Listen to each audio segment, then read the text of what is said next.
గతంలో తాలూకు మాఫియా హస్తం ఏమైనా ఉందంటారా దీంట్లో? అవును, నాకు కూడా అదే అనుమానంగా ఉంది.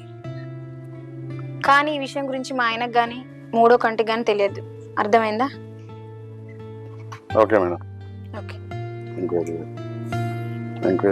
ఎస్ఐ గారు, 1 వీక్ లోపల పూర్తి స్థాయిలో ఎంక్వైరీ చేయండి. మీకు ఎలాంటి డౌట్ వచ్చినా కూడా ఇమ్మీడియట్గా నాకు ఇన్ఫర్మేషన్ ఇవ్వండి. అర్థమైందా? Okay madam.